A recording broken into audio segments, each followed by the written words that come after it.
Hello and welcome to the Westcity Church podcast. If you'd like to get to know us more, find us at westcitychurch.com.au. We really hope that you're encouraged by today's message.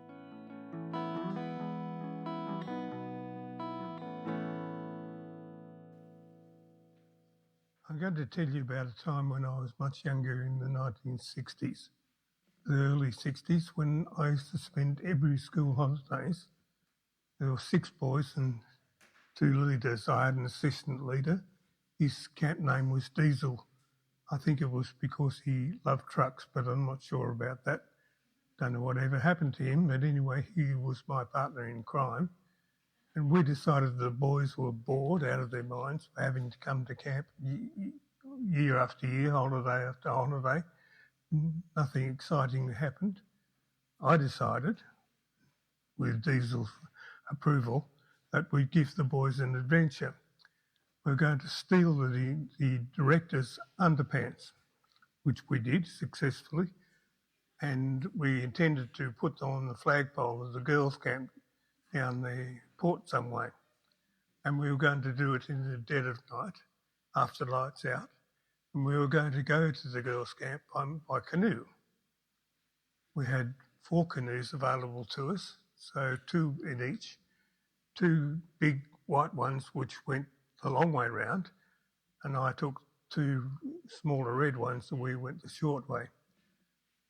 We all were to meet up at the flagpole, hoist up the underpants and come back home, and all would be discovered in the morning. Well, we got there, we met, we hoisted the underpants, and my group went back home, and the other ones didn't arrive for an hour and said they lost the canoes. We had to fess up to the camp directors, and 2 of them went off in a motorboat to search Port Hacking for the lost canoes. What they'd done is they had tied the canoes up when they arrived at the disembarkment point, and the tide had come in. So they assumed that the tide had taken them way to a certain place, and fortunately they found them. They hauled us up before the directors and said they were going to send us home. I decided to play the martyr and suggest they send me home, because I was the instigator and the leader. It was my responsibility. And one of the directors stood up for me. And eventually they decided just to call upon us to publicly apologise to the whole camp, and especially one of the directors who stood up for me later became a close friend. In fact, he and his wife moved over here, and he became a clinical psychologist while she was a lecturer in social work at Curtin University, and their son, Peter Barney, is named after me. I'm his godfather. And Warren could see my problem. He gave me a verse of scripture. It was this verse from Psalm 34. Beautiful psalm. 2 verses actually. I sought the Lord, and he answered me, and delivered me from all my fears. Look to him and be radiant, so shall your faces never be ashamed. So shall your faces never be ashamed. Warren knew that I did not, that my problem was shame, and always has been. It's driven all the mistakes, or most of them, that I've made in my life, and I misunderstood it for decades as guilt. But guilt and shame are not the same. Guilt's nowhere near as powerful as shame. I think the church has made a fundamental error in concentrating on guilt for sin instead of the shame that sin produces. And Warren could see that my problem at the camp was shame. I'm not sure to this day whether it's shame that we got caught or shame to thinking of the idea in the first place, but it certainly struck me hard and has continued to do throughout my life. I've had trouble getting rid of shame. So he gave me that verse in the hope that it might set me free. Look to him and be radiant, so shall your faces never be ashamed. But if you're ashamed, how can you look to God?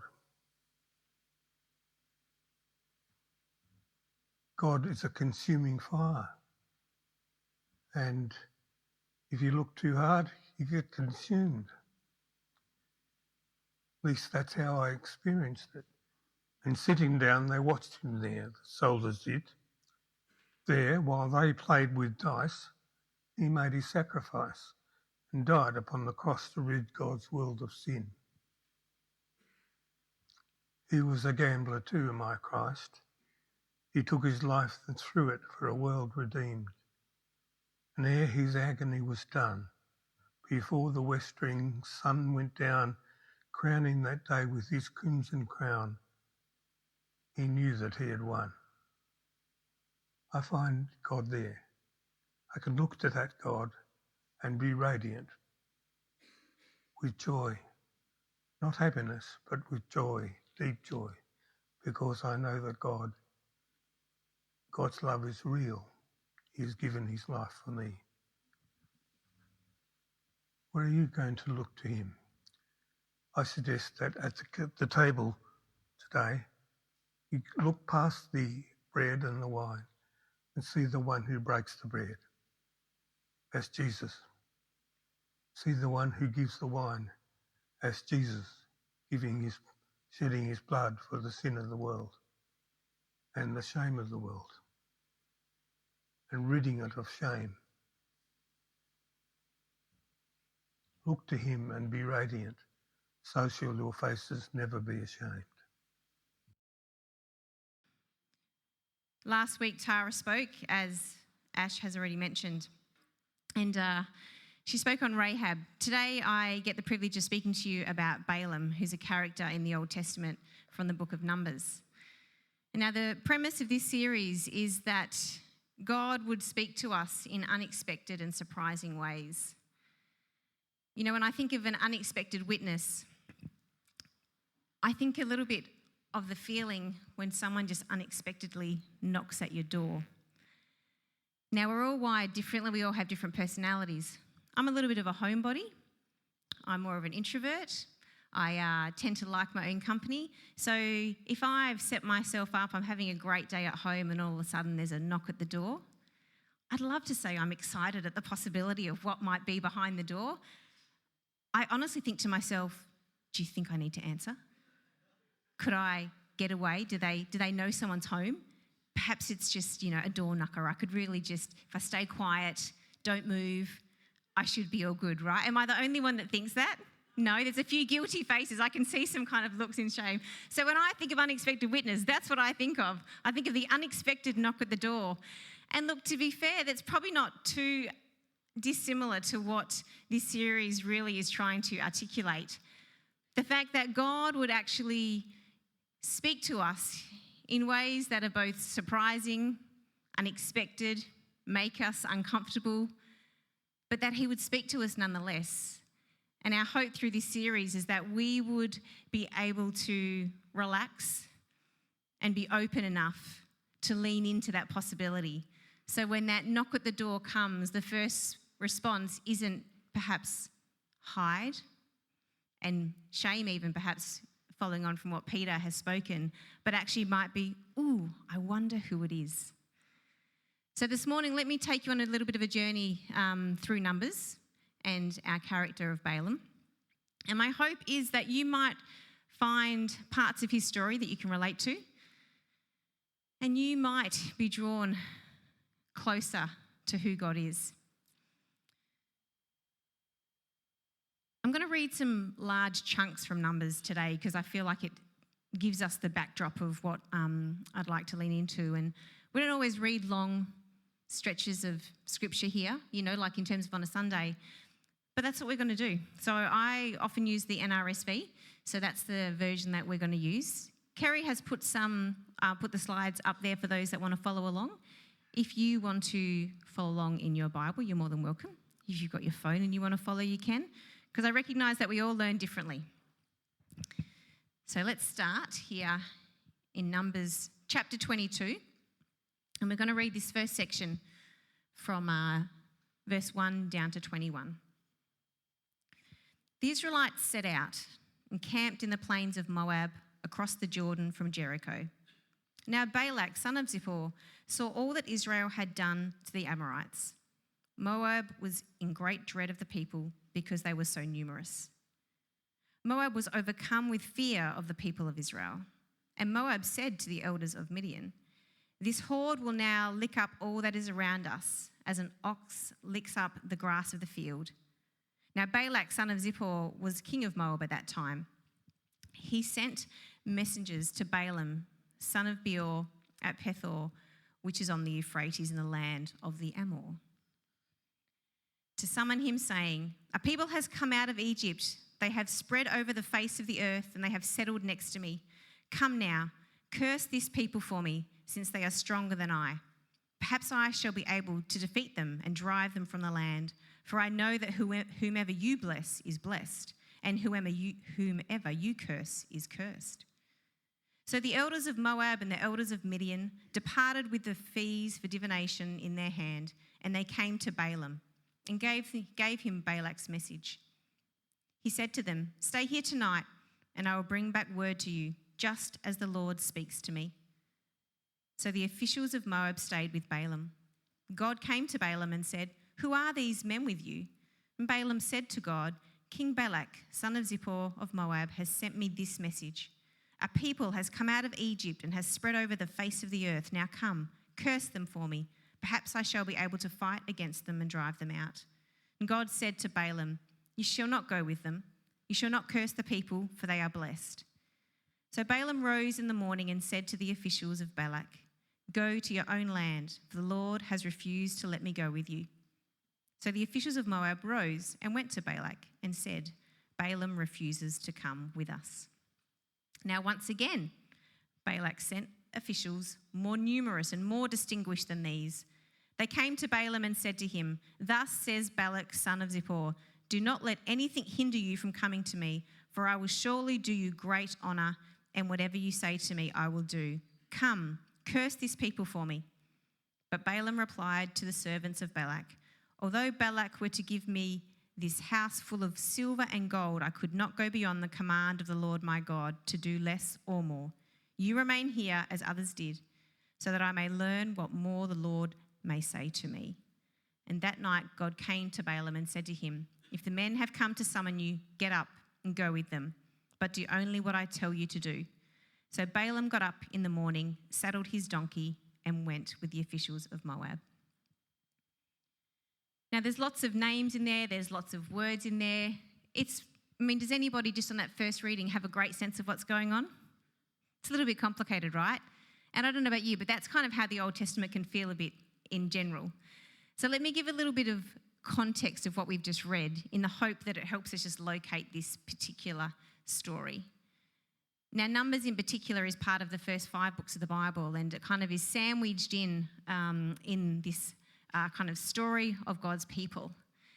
And in this particular part of Numbers, it actually parallels particular parts of Exodus. So to read on its own can seem a little bit unfamiliar, but to read in parallel, there's like a mirror that's happening that helps you understand. And so the characters of Balaam and Balak, mirror Moses and Pharaoh. And while that's not necessarily important for us right now, it's just helpful for us to understand that these passages, these stories, taken at face value, don't always reveal their true light. There's often a little bit of digging that's needed to be done in order to reveal that. And this story is no different. And then if we locate that within the book of Numbers, up until this point, we've had these stories, these 3 blocks of stories of God's people not doing what God has asked of them. So God's giving instruction and they're repeatedly choosing to do their own thing, and it's intensifying. It starts out with a broad kind of application and goes right into Moses and Aaron, the very mouthpiece that God has chosen, actually choosing to do his own thing. So in this midst of God's people, God's chosen people, we're getting this pattern of God choosing, God speaking, and God's people not following. And yet here we have this man, Balaam, who's not at all part of God's people. He's a sorcerer for hire. It's very clear that that's what his role was. He is referred to in ancient scripts outside of the Bible that do back up this claim that that was his role. He was a sorcerer, and kings, people of wealth would hire him to come and curse those that they would like to be cursed. So it's confronting for God's people as they're reading through this story to all of a sudden see this man who doesn't actually fit the character or the picture of God's people, and yet he's in relationship with God. I don't know if you picked up on that. And this story that's being told is full of Genesis language.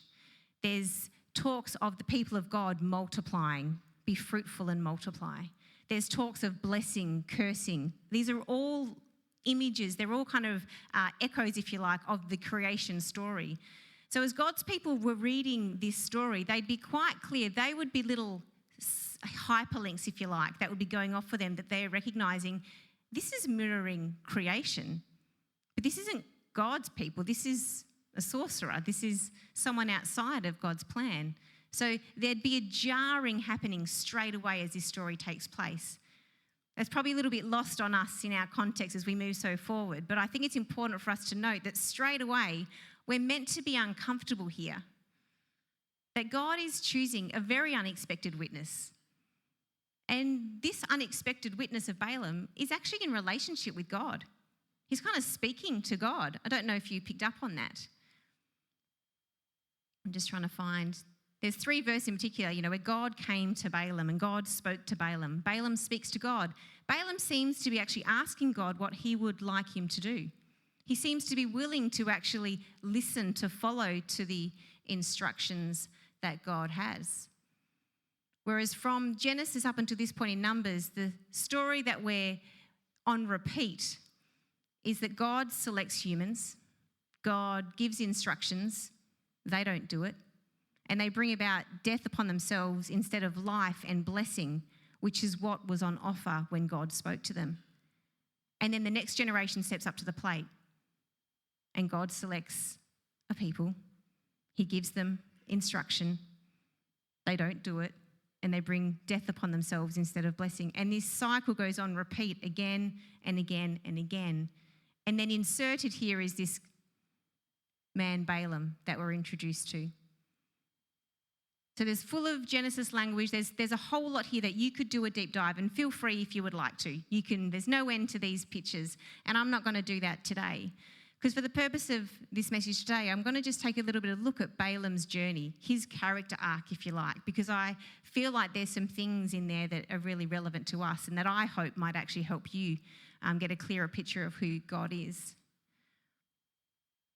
God and Balaam are on a first-name basis.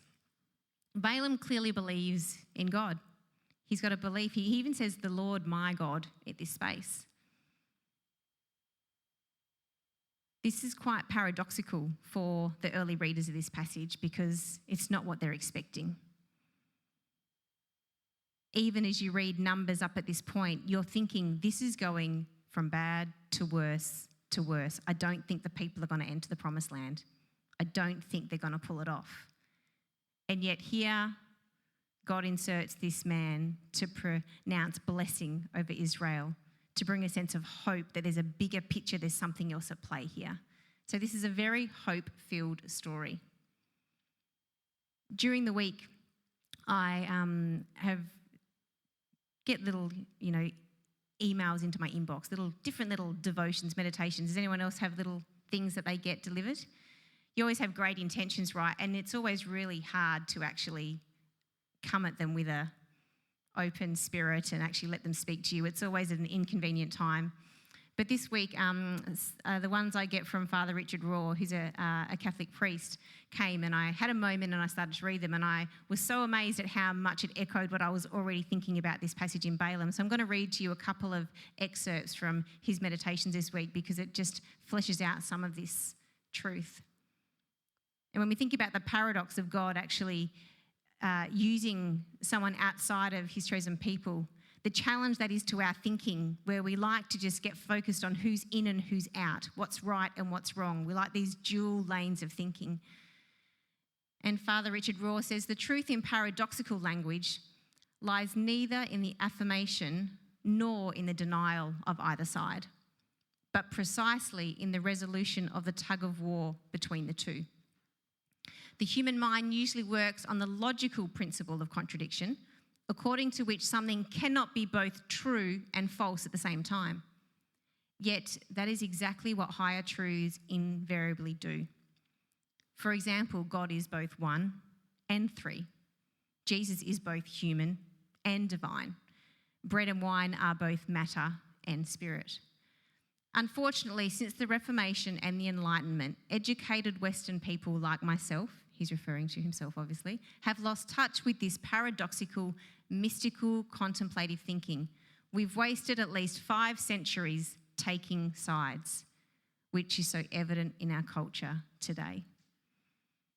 And so the first lesson I think Balaam brings to us this morning is the invitation to stop taking sides, to stop trying to decide who's in and who's out, and perhaps to start looking for where God is at work. Who are the people following in the ways of Jesus? Not whether they have the right name attached to them.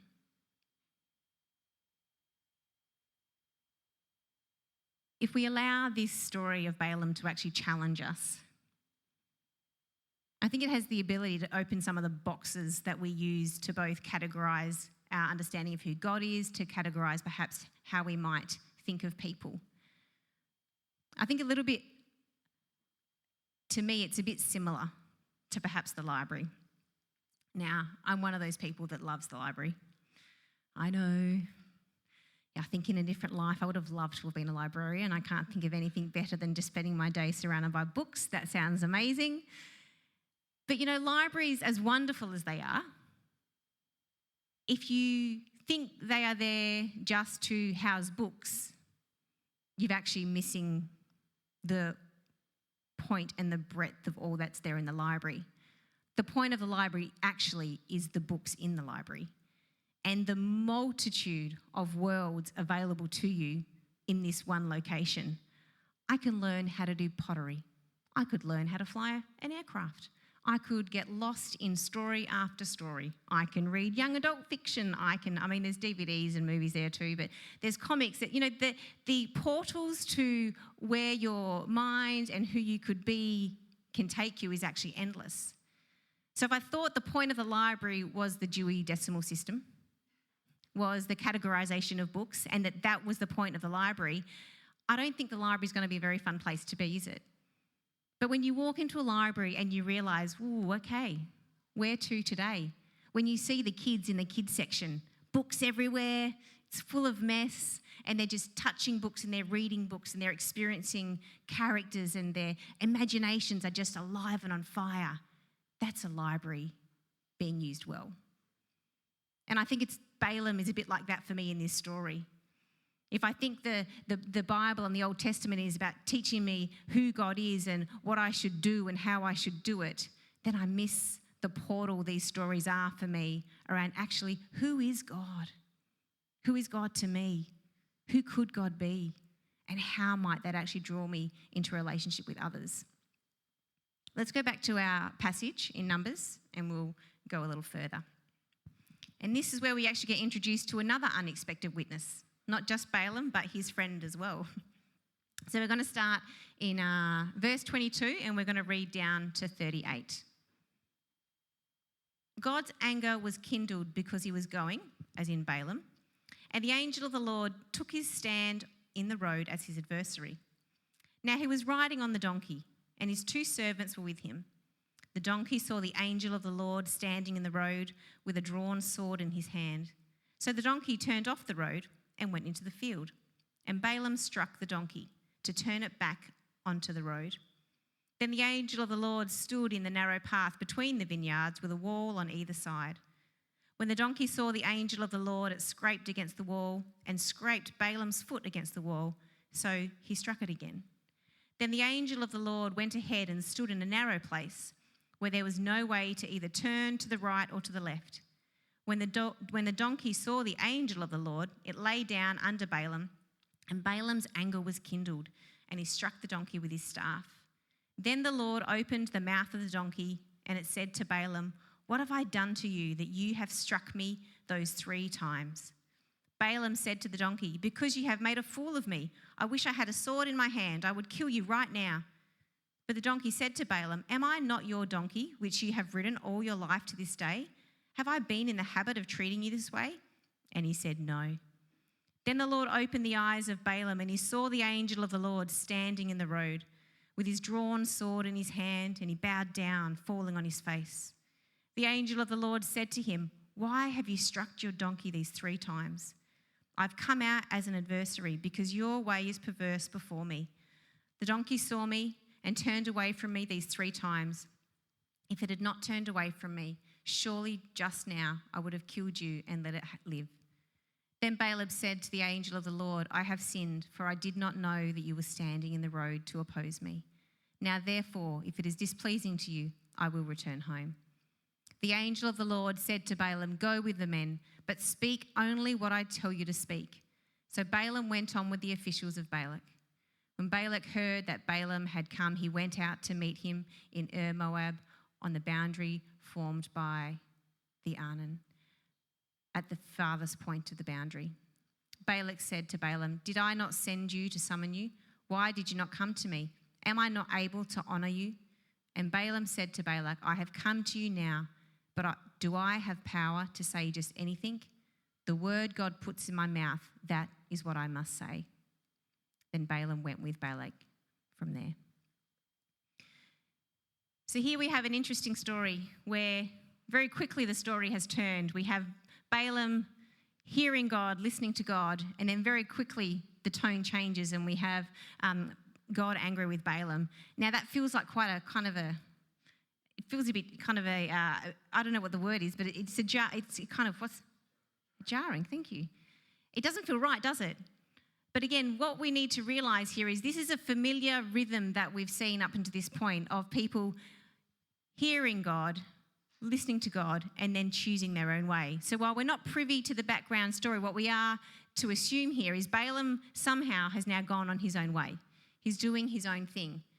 He starts out so promising. He starts out with God speaking. He's responding to God. And then like any one of us, he gets ahead of himself. He starts doing things his own way. He starts taking things into his own hands. So we get back to that familiar arc. God selects humans, gives them instructions. They don't do it. After starting out trusting God, he turns back to trusting himself. Now, I'm not sure if any of you can relate to that, but I can certainly relate to that in my own life. We have these moments where we start out so full of faith and so sure of what God's doing, and before we know it, we're kind of getting a little bit wobbly. We're not so sure anymore. It's a little bit harder to trust God, so we think to ourselves, well, I might just take this into my own hands. And not that we think that clearly. We're pretty clever at deceiving ourselves, right? It's amazing what we can actually kind of cover in the light of what God might be doing. But I think it's something we're all familiar with. But where this story then starts to get a little bit close to home and a little bit challenging is Balaam goes on this downward spiral now where he's on his donkey, and his donkey is now not doing the right thing by him. And so he starts to strike the donkey. Now, am I the only one that feels yucky? I don't like that. I don't like the fact that here we have this person taking his anger out on this donkey. And 3 times it says he struck the donkey. But again, if I'm honest with myself, if I can have a clear moment of humility, I have to recognise that there's times even in my own life where I've actually become the bully. We start out thinking that we're on the right track, that we're full of goodness, full of grace. But you know what? Before too long, we've actually gotten a bit ahead of ourselves and we're probably not too proud of the way we've behaved. Now, those of you that have had children, I think, will recognise that that's one space in particular where buttons really get pressed, and, you can really feel like if you want to know the worst of who you are, your children are pretty honest about it, right? I've got a few sitting here right now, and I'm sure they could tell you some pretty embarrassing stories about my behaviour over the years. I've got memories in our kids' bathroom. I don't even know what happened. All I remember is slamming the bathroom drawer so hard that it broke. And so it's one of those moments where you go, okay, that was a bit out of control. And what do you do in those moments? You feel that shame. This is where what Peter was talking about was so true. You feel the sense of shame at going, what am I displaying for my children right now?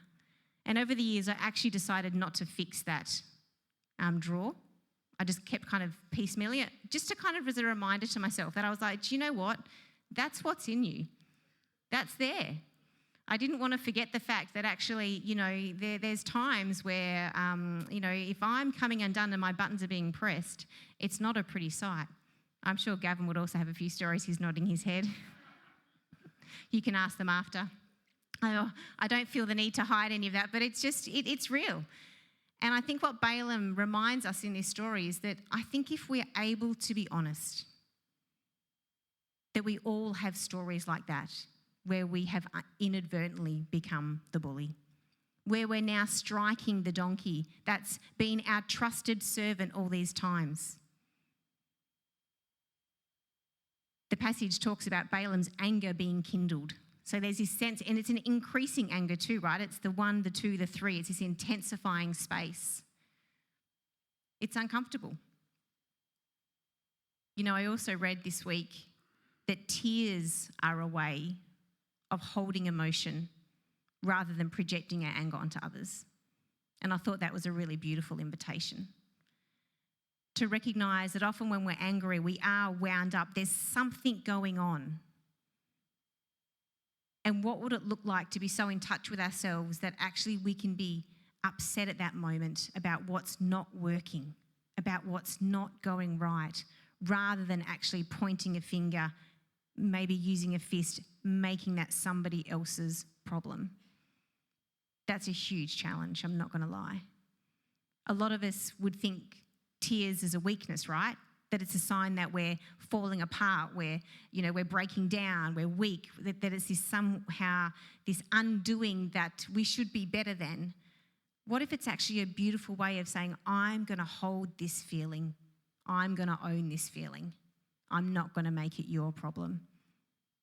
And I wonder if there's not a way through those tears that we still might actually be able to converse and connect rather than project. And I think this is a wonderful opportunity as we read this story of Balaam, if we can allow ourselves to be seen in the story, to actually reflect and see what that could look like. And because then Balaam has his own kind of conversion through this story in his own kind of way. So this sorcerer for hire, this man that somehow knows God but yet isn't God's people, has this moment of finding God. Verse 31 says that the Lord opened the eyes of Balaam and he saw the angel of the Lord standing in the road. And Balaam goes on to say, I've sinned. I didn't know you were standing there. I didn't realize it was you, God. Such simple words, but again, such an invitation to take responsibility for our actions. I just think that's such a simple but yet difficult thing to do.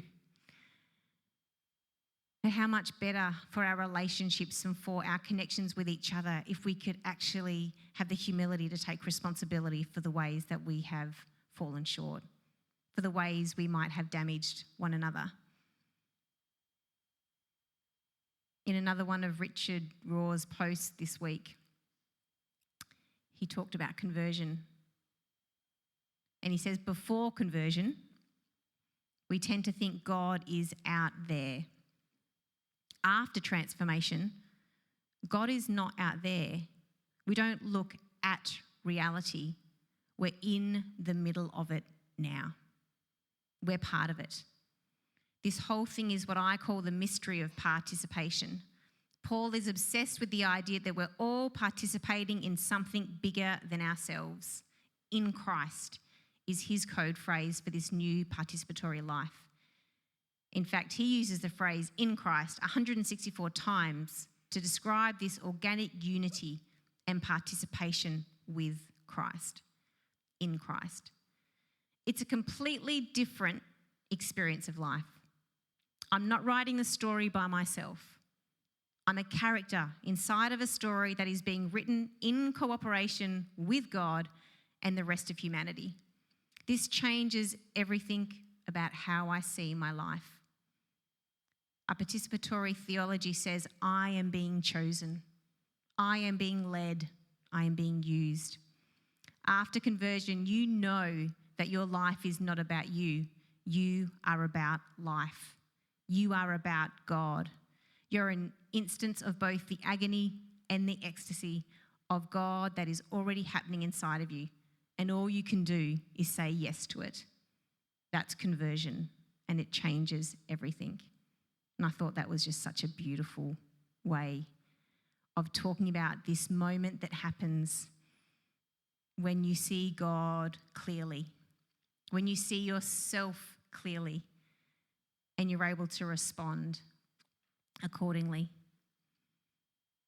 You know, from this part of the story, Balaam goes on and has 7 oracles where he pronounces blessing over God's people, not curses. And we read that the Lord put a word in Balaam's mouth. Again, the Lord met Balaam and put a word in his mouth. And now Balaam saw that it pleased the Lord to bless Israel. So he did not go as at other times to look for omens, but set his face toward the wilderness. Balaam looked up, saw Israel camping by the tribe, and then the Spirit of God came upon him. And then let me just read you this final oracle that he says, just a few words. It's quite poetic. The oracle of Balaam, son of Beor, the oracle of a man whose eye is clear, the oracle of one who hears the words of God and knows the knowledge of the Most High, who sees the vision of the Almighty, who falls down, but with his eyes uncovered. I see him, but not now. I behold him, but not near. A star shall come out of Jacob, and a scepter shall rise out of Israel.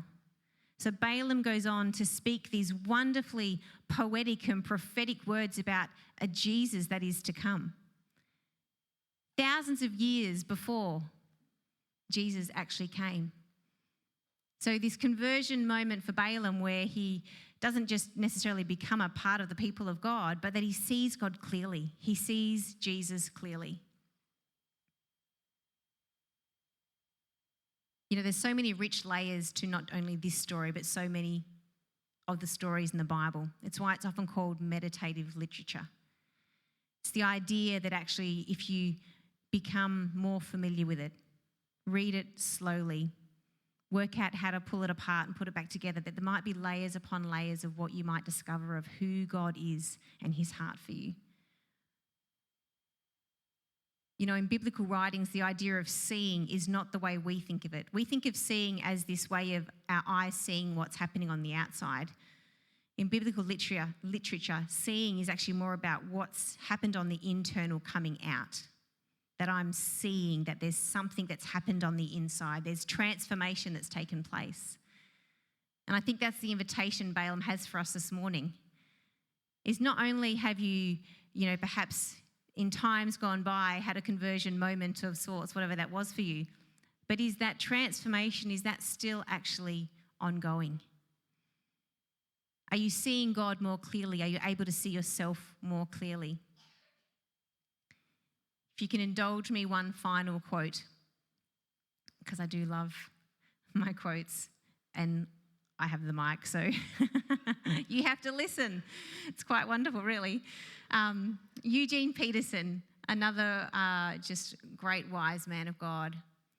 In his Message Bible, he has a devotional Message Bible that I often read, and so at different points throughout the passages, there's like a devotion you can click to. I have it on my Kindle, and it just gives you like a little bit of more knowledge. And with Balaam, he said this. He said, Balaam described himself as the man with 20/20 vision. That's his message paraphrase of with clear vision. As if his previous life had been lived in religious fog and mist. And then suddenly, in the clear light of day, he saw God's purposes. What he saw in his vision was the Messiah, the Christ, God in human form working out his salvation in human history. His vision was still well over 1,000 years before the actual historical event, yet he saw it clearly. Looking down the long vistas of history, remote yet clearly outlined against the horizon, he saw what God would finally do. Balaam used two images to describe what he saw: a rising star from Jacob and a scepter coming from Israel. The star was a representation of light. The scepter, a representation of power, light and power. The two symbols that would come to full expression in the life of Jesus Christ. You and I see this vision in much more detail than Balaam could have ever guessed, for we're in close touch with the gospel representations of Jesus as light and power. We see the real Jesus in those representations, but do we really see him? Is he just a far-off, distant vision, the way he was for Balaam, or is he a present encounter? The gospel is concerned not just with enlightenment, but encounter, not just with our envisioning the light and power of God in Jesus Christ, but with our experiencing it, and in experiencing it, being transformed by it. And this morning as we bring our service to a close, we always finish with the table. And the table is where we come and we have the opportunity to meet Jesus again. And it's one of those places that can be both things. It can just be bread and juice. Physically, that's exactly what it is. But it can also be an invitation for you, a moment for you to actually reflect, perhaps take responsibility if there are things that you feel God actually asking you to take responsibility for. It's a moment of encounter. It's a possible moment of encounter. And that's the part that's left up to you. I feel like this story of Balaam could challenge us in many ways. How comfortable are we allowing people outside of the church to help us see God more clearly? How self-aware are we about the times when we stop trusting God and start doing our own thing again and then again and then again? How honest can we be about the times when we, like Balaam, become the bully and damage those close to us in order to protect ourselves? And are we open to the new and surprising ways, surprising encounters with God that hold the potential to transform us and help us to see Jesus more clearly? My hope this morning, as you go from here, as you come and you take communion together, receive communion together, is that you would continue the conversation with God. What happens here on a Sunday is only ever a taste. It's only ever a seed.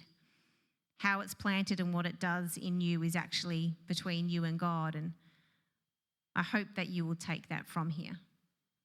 Thank you so much for joining us. Each week at West City, we say a benediction together.